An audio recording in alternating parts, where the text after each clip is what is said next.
Twelfth लेखांकन में इस समय हम लोग देख रहे हैं वित्तीय विवरण। तो वित्तीय विवरण के बारे में हम लोगों ने कल एक सवाल किया था। हालांकि इस चैप्टर से आपको ज़्यादा सवाल नहीं आते हैं, थ्योरिकल क्वेश्चन ही ज़्यादा आएंगे। तो आज एक क्वेश्चन देख रहे हैं हम लोग, वित्तीय विवरण की सीमाएं। वित्तीय विवरण के बारे में जैसा कि हम लोग जानते हैं कि वर्ष के अंत में कंपनियां अपने वार्षिक आय व्यय यानी लाभ हानि और आर्थिक स्थिति देखने के लिए जो विवरण बनाती हैं उन्हें हम वित्तीय विवरण कहते हैं। तो इस चैप्टर में हम लोग कंपनी के वित्तीय विवरण पढ़ रहे हैं। आज हम देखते हैं इसकी सीमाएं।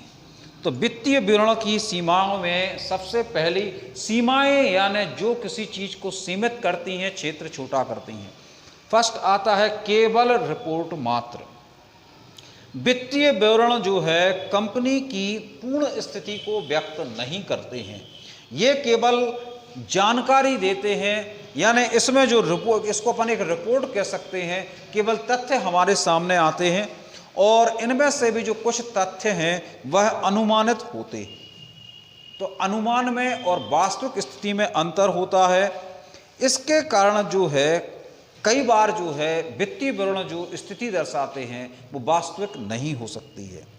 सेकंड, यही बात आ रही है कि वास्तविक स्थिति को नहीं दर्शाना, यानी वित्तीय विवरणों में जो होते हैं यह मौद्रिक इकाइयों को दर्शाते हैं, यानी ये केवल व्यवसाय की उन स्थितियों को स्पष्ट कर रहे हैं जिनको मुद्रा में व्यक्त किया जा सकता है, और ये कंपनी की वास्तविक स्थिति को दर्शाते हैं।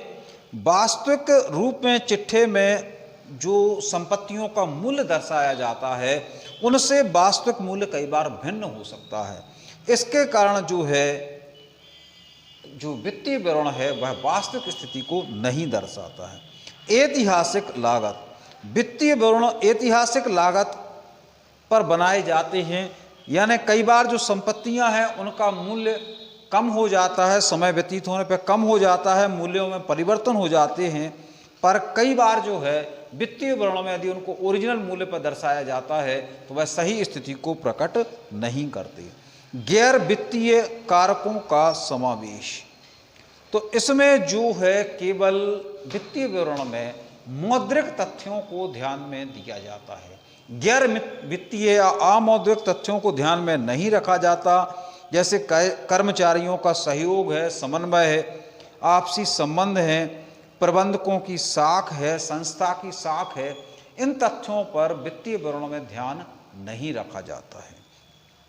शुद्धता नहीं, वित्तीय विवरणों में व्यक्त शुद्धता, समंकों की शुद्धता संभव नहीं है, क्योंकि वित्तीय विवरण कुछ परंपराओं पर आधारित होते हैं, कुछ लेखांकन प्रक्रियाओं पर आधारित होते हैं, कुछ इस पर जो संस्था के प्रबंधक होते हैं, लेखापाल हैं, उनके व्यक्तिगत निर्णय और धारणाओं का भी असर वित्तीय विवरण पर पड़ता है।